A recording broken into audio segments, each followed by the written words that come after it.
The taste of poison still burned in my throat when I opened my eyes. I was sitting in my apartment, 22 again, wearing the same blue dress I'd worn to Jake's engagement party 3 years ago. The same engagement party where I'd smiled through tears, congratulated him on finding his soulmate, and then gone home to swallow every pill in my medicine cabinet. But this time, I wasn't devastated. I was furious. My phone buzzed. Jake's contact photo filled the screen. That stupid grin I'd once found charming. The text read, "Rach, can we talk? I need to tell you something important." I knew exactly what he wanted to tell me. He was going to dump me for Isabella Wren, the mysterious woman he'd met at his company's charity gala last week. The woman with porcelain skin, violet eyes, and a voice like wind chimes. The woman who'd made him forget we'd been together for 4 years. The woman who wasn't human. In my first life, I'd been blind to the signs. Isabella never ate at restaurants. She never appeared in photographs clearly, always blurred, always shadowy. She spoke in riddles about eternal bonds and sacred ceremonies. Most telling of all, she only appeared after sunset. Jake had been so smitten, so convinced he'd found his true love that he'd ignored every red flag. He'd broken up with me via text 3 days after that gala, claiming Isabella was his destiny. 6 months later, they were married in a midnight ceremony I wasn't invited to. I'd spiraled into depression, unable to understand how 4 years meant nothing to him. The pills had seemed like the only escape from the pain. But now I knew the truth. Isabella Wren was a ghost bride, a vengeful spirit who trapped men in supernatural marriages, slowly draining their life force until they withered away. Jake had lasted exactly 1 year after their wedding before he died, aged and hollow, in a psychiatric ward, rambling about cold hands that wouldn't let him go. I'd learned all this too late, from his sister at his funeral. Now, I had a second chance. My phone buzzed again.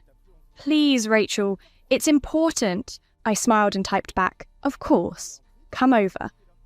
While I waited, I examined my reflection in the hallway mirror. 22-year-old me looked so young, so naive. But behind my eyes was the wisdom of someone who'd lived through betrayal and death. This time would be different. This time, I wouldn't fight for Jake. I'd let him walk straight into his supernatural trap. Jake arrived 30 minutes later, fidgeting with his car keys. His brown hair was perfectly styled, his designer shirt pressed. He'd always cared about appearances, something I'd mistaken for confidence. "Hey," he said, avoiding my eyes. "Thanks for agreeing to see me." "Sit down," I said, gesturing to the couch. "You look nervous." He perched on the edge of the cushion, still clutching his keys. "Rachel, I don't know how to say this, but you're leaving me," I said calmly. His mouth fell open. "How did you—" "For Isabella Wren, the woman from the charity gala." I kept my voice steady, almost bored. In my first life, I'd screamed, cried, and begged him to reconsider. This time, I watched him like a scientist observing an experiment. "I didn't plan this," he said quickly. "I never wanted to hurt you. But Isabel, she's different. When I'm with her, I feel like I've been asleep my whole life. She understands me in ways I never thought possible." "She's hypnotized you," I thought, "and you're too proud to see it." "Tell me about her," I said instead. Jake's face lit up, exactly as it had before. "She's incredible, Rachel. Beautiful, but not just physically. There's something otherworldly about her. She speaks multiple languages, knows things about history that aren't in books. And the way she looks at me, it's like she's been waiting for me her whole life." "Her whole death," I corrected silently. "She's a bit mysterious," he continued. "Doesn't like crowds, prefers evening dates, but that just makes her more intriguing. She says she's been alone for so long, and that I'm the first person who's ever truly seen her." Every word was identical to our first life conversation. Ghost brides were apparently very consistent in their manipulation tactics. "She sounds wonderful," I said, and Jake's relief was palpable. "You're being so understanding about this," he said. "I was terrified you'd hate me. Jake, if you found someone who makes you happy, I want you to be with her." The lie rolled off my tongue like honey.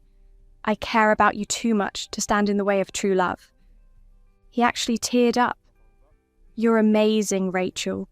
Isabel was right. She said you'd understand because you have a pure heart." Of course she did.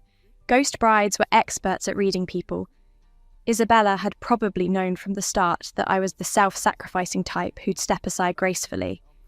In my first life, that assessment had been correct. This time, I was counting on it. "When are you going to propose?" I asked. Jake's eyes widened. "How did you know I was thinking about that?" "Because you love her," I said simply, "and she seems like the type who'd appreciate a grand romantic gesture. She keeps talking about commitment, about ceremonies that bind souls together.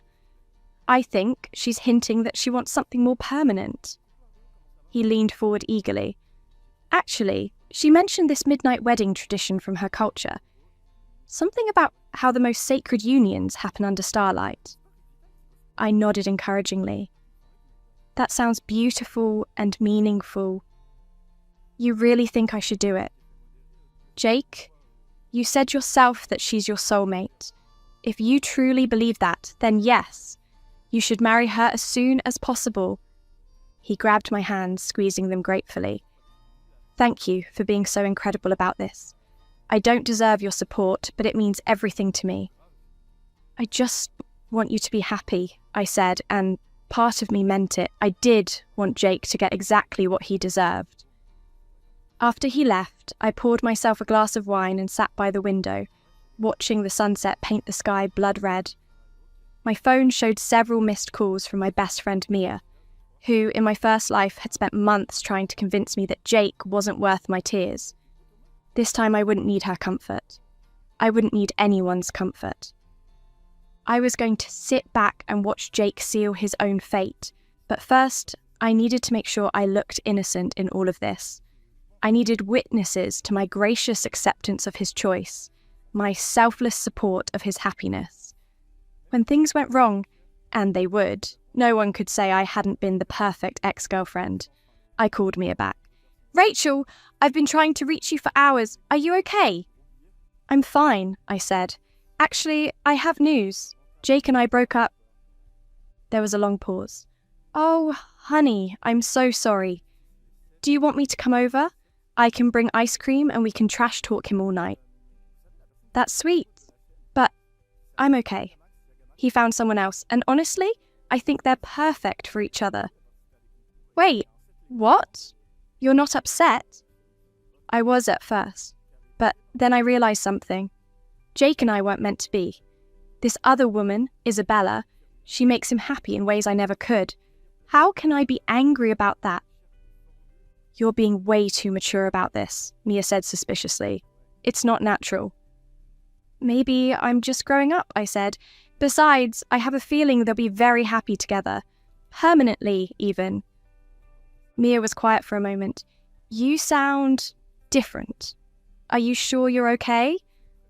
"I've never been better," I said, and for the first time since my rebirth, I meant it completely. Outside my window, the stars were beginning to appear. Soon, Isabella would wake up in whatever crypt or abandoned building she called home, ready for another night of hunting. She'd already marked Jake as her prey, probably felt his vulnerability the moment they'd met. What she didn't know was that, this time, she had an ally. This time, Rachel wasn't going to stand in her way. 3 weeks after Jake's confession, I was playing the role of supportive ex-girlfriend to perfection. I'd sent him encouraging texts about his relationship. I'd liked Isabella's mysterious social media posts, the few that existed all taken in dim lighting. I'd even helped Jake pick out an engagement ring, steering him toward an antique Victorian piece with a blood-red ruby that Isabella had specifically requested. "She has very particular taste," Jake had said, admiring the ring in its velvet box. She said something about needing a stone that has witnessed passion and sorrow. I don't really understand it, but if it makes her happy, it's a binding stone, I'd thought. She needs it for the ritual. But I just smiled and told him it was perfect. Now, I was sitting in my favourite coffee shop watching Jake and Isabella through the window across the street. They were at Romano's, the Italian restaurant where Jake had taken me for our first anniversary. The irony wasn't lost on me. Isabella looked exactly as I remembered, ethereally beautiful in an unsettling way. Her skin was so pale it seemed translucent, and her long black hair moved as if underwater, even when there was no breeze. She wore a vintage black dress that looked like it belonged in a Victorian morning portrait. Jake couldn't take his eyes off her. Even from this distance, I could see how completely enraptured he was, hanging on her every word, leaning forward like he was afraid she might disappear. Which she might, I thought, literally. My phone buzzed, a text from Jake, having the most amazing dinner with Isabel. She's telling me about her family history. Did you know her great-grandmother was married on the same date we're planning our wedding? She says it's fate. I typed back, that's incredible. Some connections transcend time. It was true, just not in the romantic way Jake thought. Isabella's family history was probably a collection of her previous victims. Each great-grandmother was likely another identity she'd assumed after draining her last husband dry. The wedding date wasn't fate. It was the anniversary of her death when her power was strongest. I'd spent the last 3 weeks researching everything I could about ghost brides and supernatural marriages. The internet was surprisingly helpful once you knew what to look for. Folklore forums, paranormal investigation sites, even academic papers on Victorian mourning traditions. Ghost brides were spirits of women who died before their wedding day, usually through betrayal or tragedy. They wandered the earth, seeking to complete their interrupted ceremony by trapping living men in supernatural unions.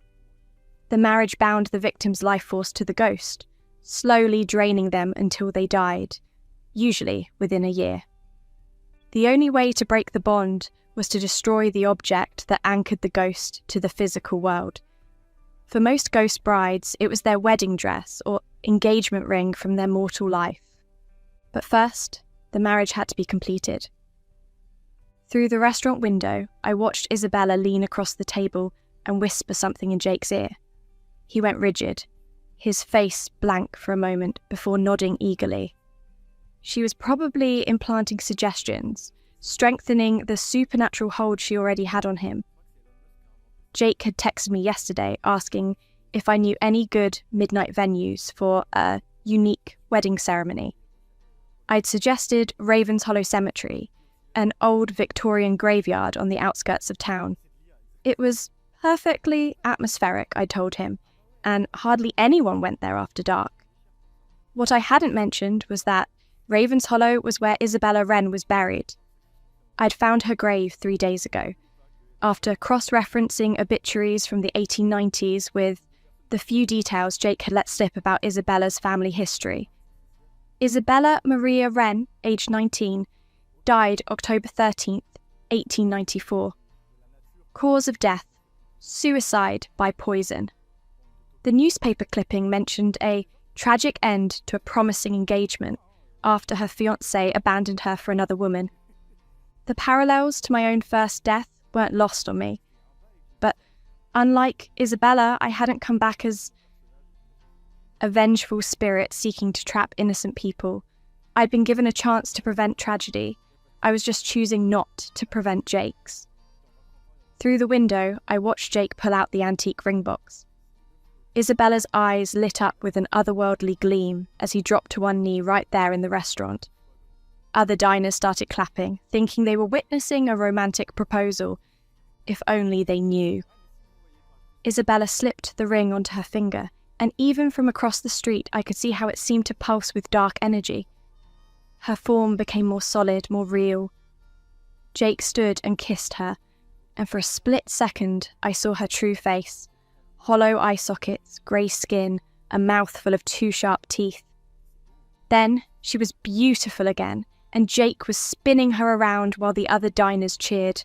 My phone rang. Jake's number. "Rachel!" His voice was euphoric. "She said, yes, we're engaged." "Congratulations!" I infused my voice with genuine excitement. "I'm so happy for you both. When's the wedding?" October 13th. Isabel insisted on that date. She says it's special for her family. We're going to have the ceremony at midnight in Ravens Hollow Cemetery, just like you suggested. She loved the idea of something so romantic and gothic. Of course she did. Her power would be at its peak on the anniversary of her death, in the place where her body was buried. It was perfect. "That sounds absolutely magical," I said. "Very fitting for both of you." "I want to ask you something," Jake said, and his voice became serious. "I know this might be weird, but would you be willing to come to the wedding? Isabel specifically asked if you'd be there. She says it would mean a lot to her to have your blessing." I nearly laughed. Isabella wanted me there as a witness to her triumph. She probably fed off emotional energy too, and my supposed heartbreak over losing Jake would be like an appetizer before the main course. "I'd be honoured," I said. "It shows how special your love is, that even your ex-girlfriend wants to celebrate it." "You're incredible, Rachel. Truly, I don't know how I got so lucky to have someone like you in my life, even if it's just as a friend now." "You didn't get lucky," I thought. "You chose poorly, repeatedly." After hanging up, I watched through the window as Jake and Isabella left the restaurant hand in hand. Isabella moved with an odd gliding walk, her feet barely seeming to touch the ground. Several people turned to stare at her as she passed, but their expressions were confused rather than admiring, as if they couldn't quite focus on what they were seeing. I had 2 weeks to prepare for the wedding. 2 weeks to make sure everything went exactly according to Isabella's supernatural plan. Because here's what Jake and Isabella didn't know. I wasn't the same broken-hearted girl who'd let love destroy her. I'd learned that revenge didn't always require getting your hands dirty. Sometimes, the most satisfying justice came from simply stepping aside and letting people face the consequences of their own choices. Jake had chosen Isabella over me. He'd chosen mystery over honesty, fantasy over reality, obsession over genuine love. Now, he would get exactly what he'd chosen, forever and ever, until death do them part. Which, according to my research, would be very, very soon. I finished my coffee and headed home to plan the perfect wedding gift.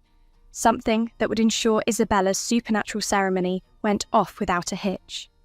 After all, what kind of friend would I be if I didn't help the happy couple achieve their eternal bond? The irony was delicious.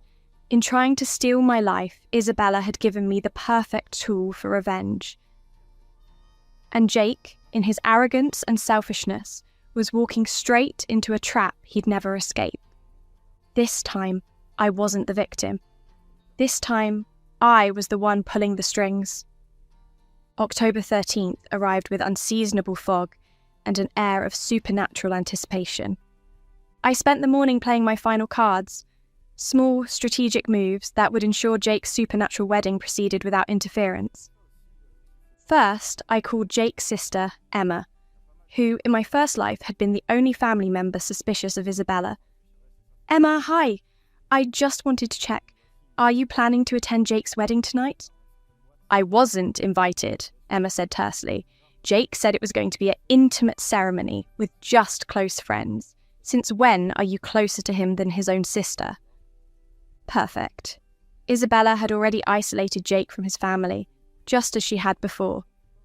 "I'm sure it's just because of the unusual timing and location," I said diplomatically. "You know how Jake gets about his romantic gestures.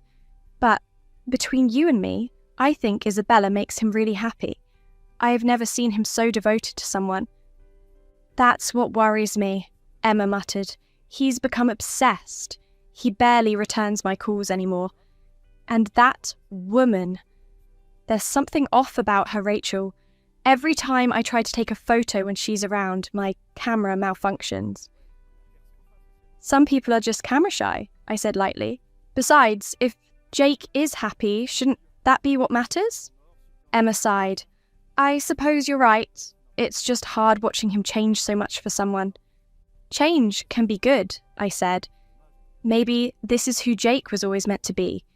It was true, in the most twisted way possible. Next, I visited the cemetery groundskeeper, Mr. Patterson, who I'd befriended over the past 2 weeks during my historical research visits. Miss Bennett, he greeted me warmly. Back to study more Victorian mourning customs? Actually, I have a favour to ask. Some friends of mine are having a private wedding ceremony here tonight. Very Gothic, very romantic. They've gotten all the proper permits, but I wanted to make sure you wouldn't be doing any late-night rounds that might disturb them. Patterson chuckled. A midnight wedding in a graveyard? Can't say I've heard that before, but love makes people do strange things. I'll stay clear of the old section tonight. What time? Midnight, near the Wren family plot. His expression shifted slightly. The Wren plot? That's an odd choice. That area's been unsettled lately. Cold spots, strange sounds. Some of the visiting relatives have complained. Perfect atmosphere for a Gothic ceremony, I said with a smile. The bride specifically requested that location. She says it has special meaning for her family. Well, to each their own, Patterson said. I'll make sure to stay in the office tonight. Don't want to accidentally walk into someone's wedding vows. The final piece was the most delicate. I called Jake at 3 p.m. Rachel, I was just thinking about you. Are you still coming tonight? Of course, I said. I wouldn't miss it for the world. I actually wanted to bring you a wedding gift, but I wasn't sure what would be appropriate for such a unique ceremony. You don't need to bring anything, Jake said. Your being there is gift enough. I insist. I found something I think Isabella will love. An antique hand mirror from the Victorian era. It's supposed to bring luck to brides who look into it at midnight on their wedding day. What I didn't mention was that the mirror was a scrying glass, designed to reveal supernatural truth. If Jake ever looked into it while under Isabella's influence, he'd see her real face. But by then, it would be far too late. That sounds perfect, Jake said. You always know just what people need. Don't I just? How are the preparations going? I asked. Isabel has everything handled. She's been planning this for, well, she says it feels like she's been planning it her whole life. She has very specific ideas about how everything should go. His voice carried a dreamy, distant quality. The ceremony starts exactly at midnight. She says the timing is crucial for the spiritual significance. Spiritual significance, I repeated. How beautiful. I feel like I'm in a fairy tale, Jake continued. Sometimes I can't believe this is real.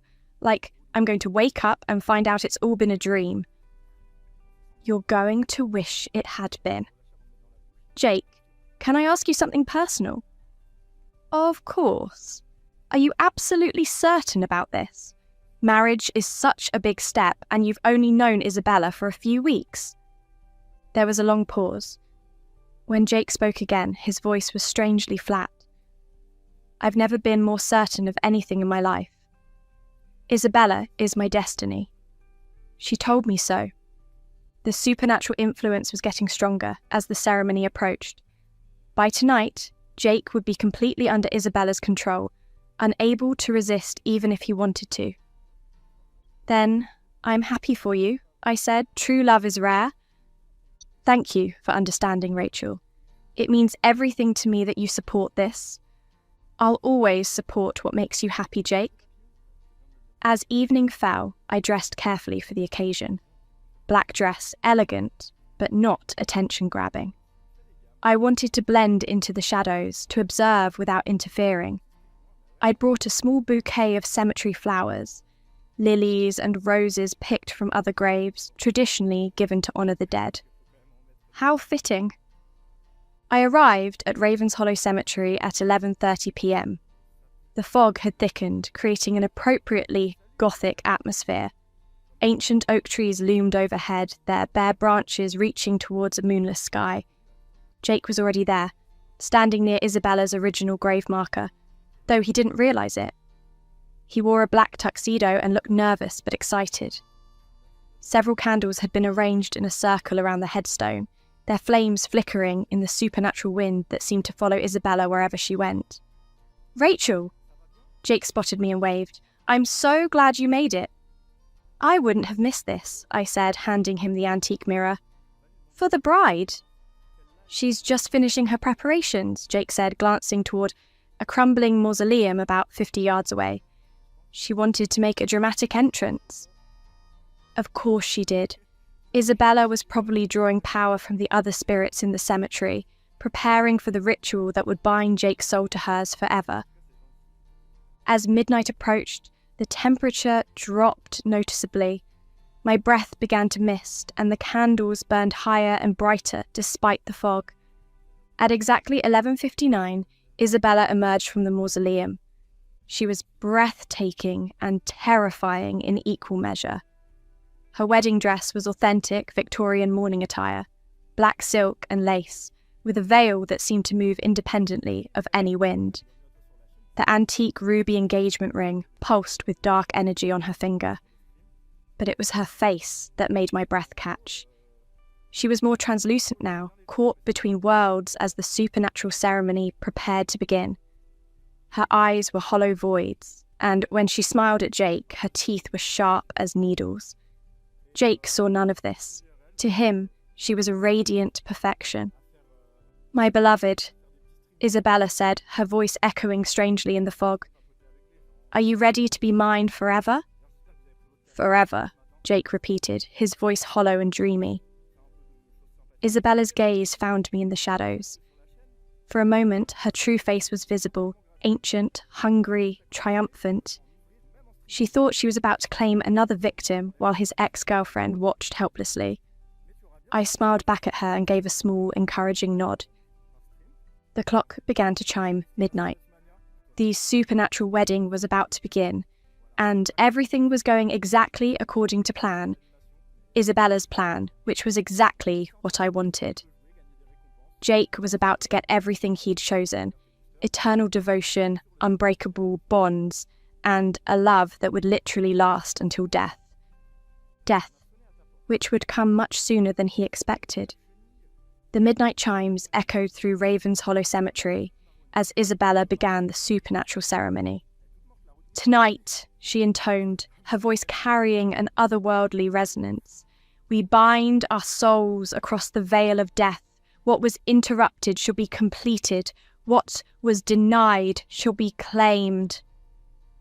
Jake stood transfixed, completely under her spell. The ruby engagement ring on Isabella's finger pulsed brighter with each word, and the temperature around us plummeted until frost began forming on the headstones. I watched from the shadows, holding my breath as Isabella raised her hands skyward. The fog swirled around them in impossible patterns, and I could hear whispers in languages that had been dead for centuries.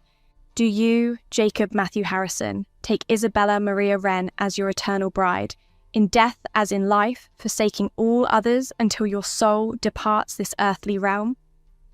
"I do," Jake said, his voice distant and hollow. Isabella smiled, revealing those needle-sharp teeth.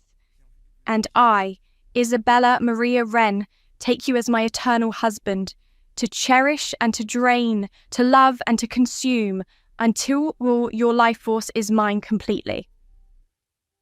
Jake didn't seem to register the ominous wording. He was too far gone. Isabella began chanting in what sounded like Latin, and the very air around them seemed to thicken and darken. The candles flared impossibly high, casting dancing shadows that moved independently of their flames. Then something went wrong. Isabella's chanting faltered. Her translucent form flickered, and for a moment she looked confused. She tried to continue the ritual, but her voice was weaker now, uncertain. "What?" she whispered, staring at her hands as they became more transparent. This isn't... The binding should be complete. I stepped forward from the shadows, and Isabella's hollow eyes fixed on me with sudden understanding and rage. You, she hissed. What have you done? I smiled and pulled out my phone, showing her the screen. It displayed a recent real estate transaction. The purchase of Ravens Hollow Cemetery by the Ravens Hollow Historical Preservation Society, finalised at 11:47 p.m. tonight. I bought the cemetery, I said simply. All of it, including your grave. Isabella's form wavered more violently. That's impossible. I am bound to this place. I cannot be... moved, I finished. Actually, you can. I've already arranged for your remains to be relocated to consecrated ground at St. Mary's Cathedral. Father Martinez will be here at dawn to perform the proper burial rites. Your bones will finally rest in peace. The supernatural energy around us began to dissipate. Isabella's wedding dress started to fade, and her grip on reality, and on Jake, began to weaken. You don't understand, Isabella snarled, her beautiful facade cracking to reveal the rotting corpse beneath. I need this. I have waited over a century for the perfect vessel. He chose me. He did choose you, I agreed. And that choice taught me something important about the kind of man Jake really is. Jake was blinking now, the supernatural haze clearing from his eyes as Isabella's power waned. He looked around in confusion, taking in the cemetery, the flickering candles, and Isabella's increasingly grotesque appearance. What's happening? He stammered. Isabella, you look... She looks dead, Jake, because she is. I walked closer, my voice calm and matter-of-fact. Isabella Maria Wren died in 1894. She's a ghost bride who's been hunting for a husband to drain the life from. You were just her latest victim. Jake stared at Isabella in horror as her true form became fully visible. Hollow eye sockets, grey rotting skin, teeth like broken glass. The beautiful woman he'd fallen in love with was revealed as a century-old corpse animated by hatred and hunger. No, Jake whispered, backing away. No, this isn't real. Isabella, tell her this isn't real. Isabella let out a shriek of rage and lunged at him, her spectral claws aimed at his throat. But she passed right through him. Without the completed ritual and with her earthly anchor disturbed, she had no power to harm the living. This is your fault, she screamed at me, her voice like wind through broken glass. I would have been merciful. 1 year of marriage before I consumed him completely. Now he will suffer for this interference. No, I said firmly. Now you'll face justice. Right on cue, headlights illuminated the cemetery. Father Martinez's car pulled up to the gates, followed by a hearse from the cemetery relocation service. I timed everything perfectly. Isabella's form began to fade as the priest approached with his holy water and crucifix. She turned to me one last time, her face a mask of ancient fury. You think you've won, she hissed. You think this makes you better than me? I was betrayed too. I was abandoned for another woman just like you.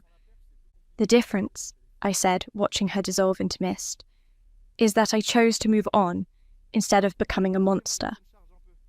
Isabella's final scream echoed through the cemetery before she vanished completely, drawn back to whatever hell had spawned her. Jake collapsed to his knees among the dying candles, staring at the spot where his true love had just been revealed as a century-old corpse. I don't understand, he whispered. How did you know? How did you... Because this isn't the first time, I said quietly. In another life, you made the same choice. You left me for her, and it destroyed both of us. Jake looked up at me with dawning horror. Another life? Rachel, what are you talking about? I knelt beside him, my voice gentle but firm. I'm talking about the fact that When given the choice between someone who loved you genuinely and someone who offered you fantasy and mystery, you chose the fantasy. Both times. But I didn't know she was... You didn't want to know, I interrupted.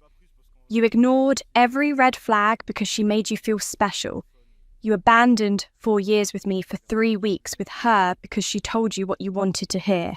Jake's face crumpled. I'm sorry.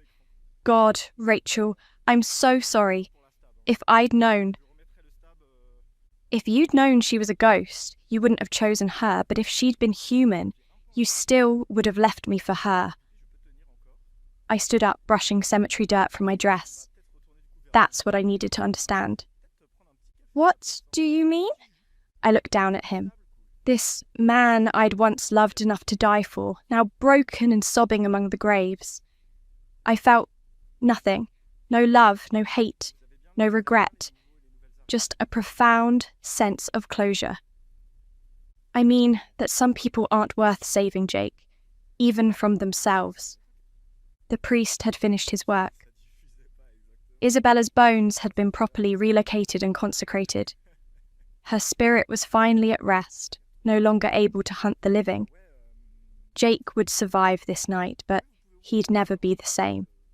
He'd have to live with the knowledge of what he'd almost become, the willing victim of a supernatural parasite who'd seen his selfishness and ego as weaknesses to exploit. In my first life, I died believing that Jake was a good man who'd simply made a mistake. Now, I knew better. Jake was the kind of person who'd choose attractive lies over uncomfortable truths, who'd abandon loyalty for excitement, who'd ignore warning signs as long as they interfered with what he wanted. Isabella had chosen her victim perfectly. 6 months later, I heard through mutual friends that Jake had become a recluse. He'd quit his job, stopped dating, and spent most of his time researching the paranormal, trying to understand what had happened to him. Emma said he'd aged years in months, jumping at shadows and unable to form relationships with anyone. Some might call that a tragic ending, but I called it justice. Jake had wanted an otherworldly love that would consume him completely. He'd gotten exactly that, just not in the way he'd expected. As for me, I'd learned that the best revenge wasn't destroying your enemies. It was simply stepping aside and letting them destroy themselves. I never saw Jake again after that night in the cemetery. I didn't need to. My real life had finally begun. Epilogue. Jake Harrison died alone 7 years later, never having recovered from his supernatural encounter. The official cause of death was heart failure, but those who knew the truth understood that he'd been slowly dying from the moment he chose Isabella Wren over genuine love. His last words, according to the hospital staff, were, "I should have chosen Rachel." Rachel Bennett went on to become a successful paranormal investigator, helping other victims of supernatural predators. She never married, but she lived a full and meaningful life surrounded by friends who valued her courage and wisdom. She often said that the best relationships were built on truth, not fantasy, a lesson she'd learned at the cost of one life and the salvation of another. Isabella Maria Wren's spirit found peace in consecrated ground. Her century of vengeance finally ended by an act of justice rather than revenge. Sometimes, the most satisfying endings come not from getting what you want, but from watching others get exactly what they deserve.